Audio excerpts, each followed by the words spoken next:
Hello everyone and welcome to Avision Institute and here's your educator Rajat Dubey with you। और आज का जो topic है वो हम इंडिया और रशिया रिलेशंस को लेकर के डिस्कस करेंगे।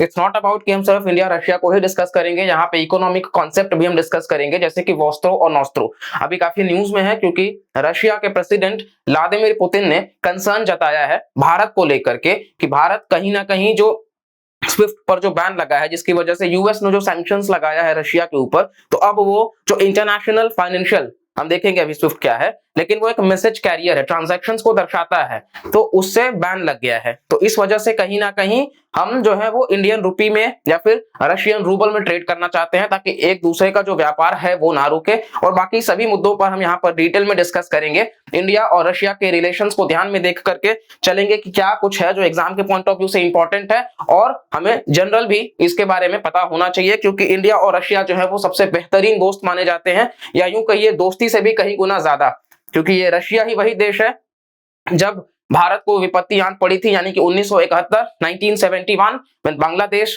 Liberation was taking place, operation Vijay जो चलाया गया था, तो उस वक्त कहीं ना कहीं यूएसए ने कहा था कि पाकिस्तान को स्पॉन्सर भी वो कर रहा था, हेल्प वगैरह भी कर रहा था हर तरीके से, और यूएस ने कहा था कि कहीं ना कहीं इंडिया को कि आप जो है वो इसमें बांग्लादेश को बनने मत दो, वरना हम आपके वहां पर यानी कि बे ऑफ बंगाल के रीजन में ऐसे सबमरीन्स डॉक कर देंगे जो कि न्यूक्लियर वेपन्स से लैस होंगे और आपके नेशन के लिए खतरा होगा।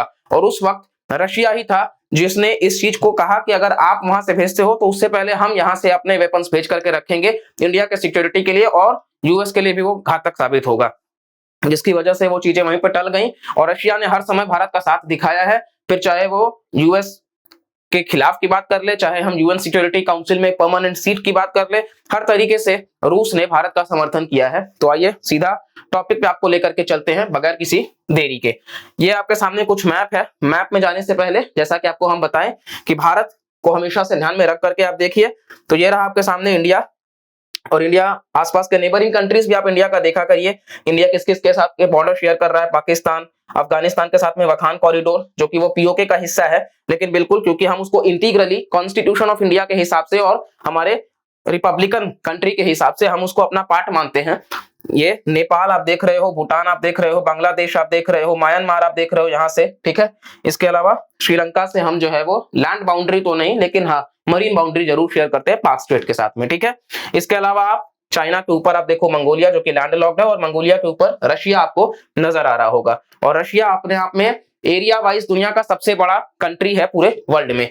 और पहले जब ये सोवियत यूनियन हुआ करता था, तो आज जो कंट्री है आप देखोगे, ये आपके सामने जो नजर आ रहे हैं, कजाकिस्तान, उज्बेकिस्तान, तुर्कमेनिस्तान, जितने भी सारे हैं, किर्गिस्तान, ताजिकिस्तान, अफगानिस्तान तो खैर एक अलग मुल्क है, लेकिन ये जितने भी तान वाले कंट्रीज हैं, अजरबैजान वगैरह, ये सब यूएसएसआर का ही था, जो डिसइंटीग्रेट होने के बाद में कहीं ना कहीं जब कोल्ड वॉर खत्म हुआ यूएस और रशिया के बीच में, और उसके बाद में आपको देखने के लिए मिलेगा कि रशिया अलग कंट्री बन गया और ये सारे जो है वो अलग कंट्री बन गए। इस तरीके से आप जो है वो मैप को रिलेट करके देख सकते हो। यहाँ आपको नजर आ रहा होगा नॉर्थ कोरिया, साउथ कोरिया, जिसको 38 पैरेलल जो है वो अलग करता है। जापान आपको नजर आ रहा होगा, ताइवान ये हिस्सा जहां को लेकर के वन चाइना पॉलिसी अपनाई जाती है, और हांगकांग वगैरह आपको देखने के लिए मिल रहा होगा। बाकी आप साउथ ईस्ट नेशंस को भी देख सकते हो, थाईलैंड, लाओस, वियतनाम, कैम्बोडिया। कभी भी आप मैप को देख रहे हो, आपको बहुत इंपॉर्टेंट है कि आप बाकी सारे नेशंस को भी आप देखो, क्योंकि ये जो रीजन है ये भी न्यूज में रहता है। साउथ चाइना सी 9-9 चाइना क्लेम करता है कि ये जो हिस्सा है वो उसी का है, तो इसको लेकर के भी छोटे छोटे जो भी कंट्रीज हैं उसको भारत जो है वो समय समय पे हेल्प करता नजर आया है, फिलीपींस, मलेशिया, ये सारे। तो ये एंटायर हमारा जो कॉन्सेप्ट है वो इसी के आधारित है। तो मैप आई थिंक आप सबको बहुत अच्छे से समझ आ गया होगा कि किसको लेकर के हम यहाँ पर चर्चा कर रहे हैं।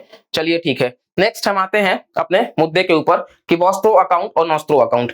जैसा कि हम आपको बताएं, वोस्त्रो, अब ये इंपॉर्टेंट है, एग्जाम के पॉइंट ऑफ व्यू से भी आपसे सीधा क्वेश्चन पूछा जा सकता है कि ये वोस्त्रो अकाउंट क्या है। तो वोस्त्रो अकाउंट वो अकाउंट है, सरल भाषा में आपको बताते हैं कि एसबीआई हमारे देश का जो स्टेट बैंक ऑफ इंडिया है, जो हमारे देश का डोमेस्टिक बैंक है, उसमें जैसे इंडिया और रशिया अभी ट्रेड कर रहे हैं, ठीक है। अभी रशिया के ऊपर सैंक्शंस लग गया है, रशिया डॉलर में ट्रेड नहीं कर सकता क्योंकि डॉलर क्या है, यूएस की करेंसी है, ठीक है। उसके ऊपर सैंक्शंस लगाया गया है, तो वो ट्रेड नहीं कर सकता है। तो अब क्या होगा कि हमें ट्रेड तो जारी रखना है, हम जाहिर सी बात है नॉन अलाइंड कंट्री हैं, हम इंडिपेंडेंट कंट्री हैं, हम अपने फैसलों को खुद लेंगे, तो हम किसी थर्ड कंट्री की वजह से तो ट्रेड नहीं रोकेंगे, वो भी उस कंट्री के साथ जो हमारा हर समय साथ निभाया है। तो इस चीज को बैलेंस करने के लिए एक स्पेशल मुहिम है ये वॉस्त्रो अकाउंट खोलने का, जहां पे एसबीआई जो है वो अकाउंट खोलेगा। किसका? फॉरेन बैंक्स का। जैसे रशिया के जो फॉरेन मतलब बैंक्स होंगे, वहां के जो बैंक्स होंगे रशिया के, वो आकर के भारत में खाता खुलवाएंगे, एसबीआई में वो अपना अकाउंट खुलवाएंगे। ठीक है, अकाउंट खुलवाएंगे। और अब जो भी ट्रेड होगा तो रशिया से जो भी इन्वेस्टर्स होंगे वो पैसा अपना रशियन बैंक में जाकर के जमा कर देंगे, वहीं उस बैंक में वो जो बैंक होगी वो सीधा का सीधा यहां ट्रांसफर कर देगी जो एसबीआई में उनका अकाउंट है, और एसबीआई फर्दर उसको भारत सरकार तक पहुंचाएगी। ये कॉन्सेप्ट है वॉस्त्रो अकाउंट का। ठीक है, यानी कि हमारी अपनी डोमेस्टिक बैंक एसबीआई का एग्जांपल लेते हैं, और कंट्री जो फॉरेन की बैंक है जैसे रशिया का जो बैंक है वो यहाँ पर अकाउंट ओपन करवाएंगे। जो भी करेंसी का इस्तेमाल किया जाएगा वो भी डोमेस्टिक करेंसी, यानी हमारी अपनी करेंसी रूपी में ही वो ट्रेड करा जाएगा। इससे जो इकोनॉमी में डेप्रिसिएशन ऑफ रूपी है वो भी रुकेगा, और कहीं ना कहीं रूपी अप्रिशिएट भी होगा, और इस चीज से कहीं ना कहीं हम अपने रूपी को इंटरनेशनलाइज भी कर पाएंगे, कि ग्लोबलाइज कर पाए अपनी करेंसी को हम। ठीक है, तो ये एक इसका बहुत बड़ा बेनिफिट है। बाकी यही यहाँ पे लिखा हुआ है कि ये एक डोमेस्टिक बैंक जो है वो फॉरेन बैंक का अकाउंट ओपन करता है। ठीक है, डोमेस्टिक करेंसी में, और इंडिया के केस में ये रूपी है। आरबीआई ने अप्रूव किया है 9 ऐसे अकाउंट्स को, जिसमें से इंडसइंड बैंक और यूको बैंक भी आपको देखने के लिए मिल जाएगा। ठीक है, तो ये था वॉस्त्रो अकाउंट का। कंफ्यूजिंग नहीं रहा होगा, और फिर भी अगर रहता है तो बताइएगा जरूर, वापस से हम आपको समझा देंगे। और नॉस्त्रो क्या है?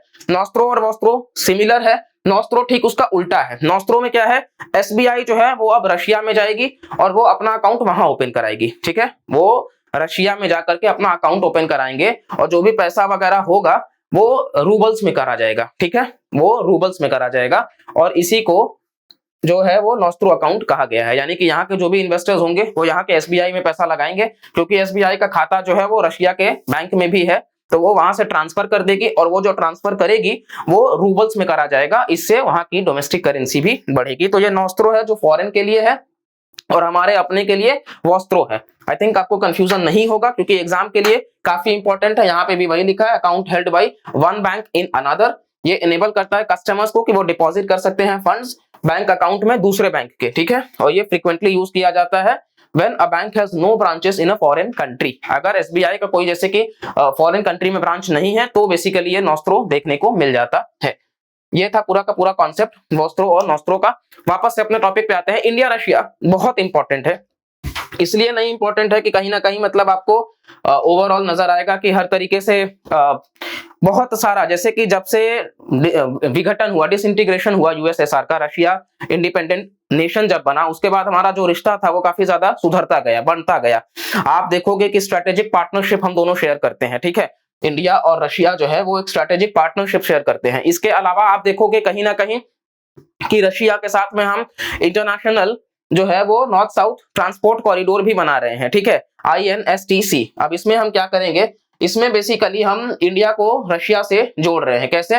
मुंबई जो हमारा शहर है, ठीक है, आप मुंबई को यहाँ पे अगर देखोगे तो मुंबई को हम जोड़ रहे हैं, जो हमने ईरान में कैस्पियन सी में एक पोर्ट जो लिया है, ठीक है, चाबहार पोर्ट, यहां से फर्दर कनेक्ट करते करते हम सेंट्रल एशियन नेशंस होते हुए हम रशिया तक जाएंगे, जो कि रशिया, मॉस्को, व्लादिवोस्टॉक, उन सब शहर को हम जोड़ेंगे। ठीक है, सेंट पीटर्सबर्ग स्पेशली जो है वो सेंट पीटर्सबर्ग को जोड़ा जाएगा, और इससे हमारा जो व्यापार है वो भी हम बढ़ा सकेंगे, फर्दर हम डिपेंडेंसी कम कर सकेंगे। साथ ही साथ हम यहाँ जो इनका फार ईस्ट में व्लादिवोस्टॉक शहर लोकेटेड है उसको हम अपने चेन्नई से भी जोड़ रहे हैं मैरीटाइम कनेक्शन को करते हुए। पहला आपको ये ध्यान रखना है। दूसरा आपको हम बताते हैं कि इंडिया रशिया जो है वो एक मिलिट्री एक्सरसाइज कंडक्ट करते हैं जिसका नाम इंदिरा है, मतलब हम डिफेंस में भी काम कर रहे हैं। आप देखोगे AK-203 जो असॉल्ट राइफल्स है उसको अमेठी उत्तर प्रदेश में बनाया जा रहा है, उसको लेकर के भी आप देख सकते हो। इसके अलावा अगर आप बात करो तो इसके अलावा आपको नजर आएगा कि कहीं ना कहीं इंडिया रशिया जो है वो बहुत सारे चीजों में मतलब मिलकर के साथ काम कर रहे हैं।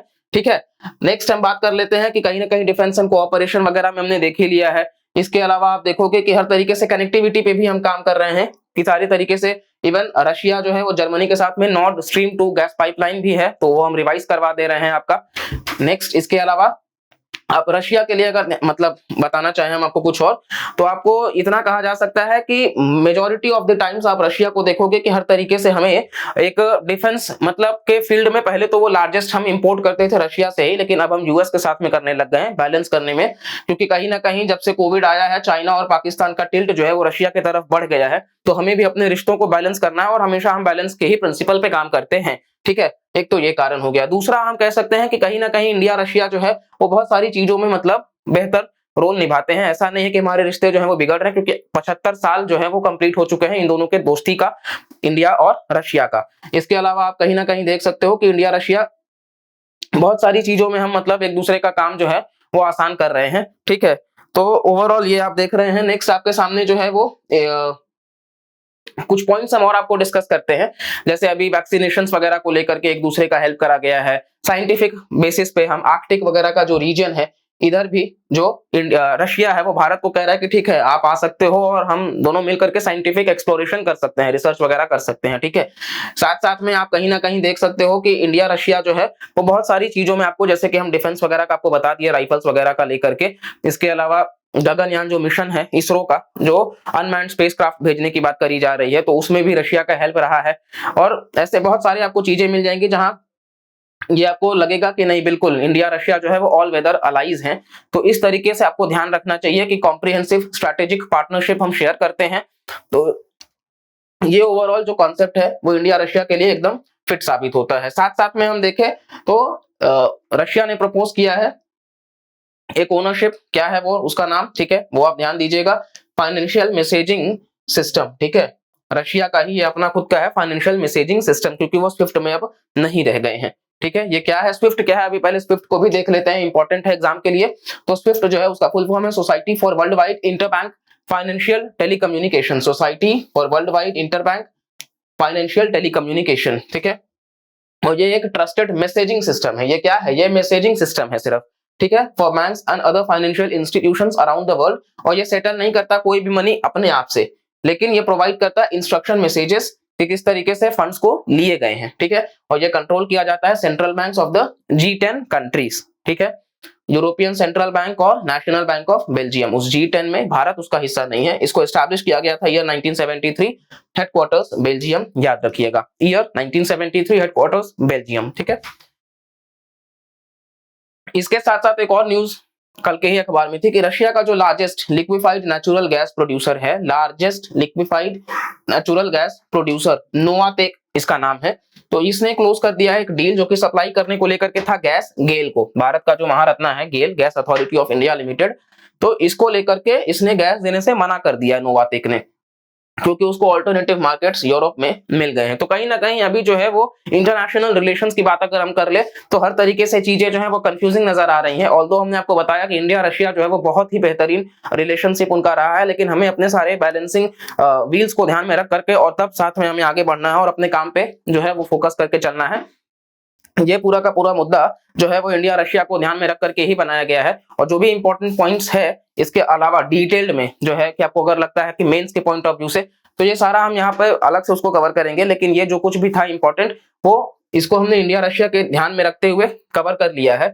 और आपको मैप के पॉइंट ऑफ व्यू से भी याद रखना है कि कौन कौन सी कंट्रीज जो है वो बॉर्डर शेयर करती हैं। ठीक है, और ये नोवाटेक जो है वो रिसेंट जो खबर है इसको भी आप ध्यान में रख करके चलिएगा। और बाकी फिर कुछ और करंट अफेयर्स होगा तो वहां तक उसको जरूर लेकर के आएंगे, जैसे इंडिया चाइना के ऊपर हम बहुत जल्द लाने वाले हैं। तो आप हमारे साथ जुड़े रहिए, हर करंट अफेयर्स के अपडेट हम आपको बहुत फास्ट लेकर के आएंगे, अच्छे कंटेंट के साथ में डिलीवर करेंगे। और तब तक के लिए बस चैनल को सब्सक्राइब करिए, वीडियो को लाइक करिए, कमेंट करके जरूर बताइएगा। और बाकी हम मिलते हैं अगले लेक्चर में, तब तक के लिए bye bye, take care and जय हिंद।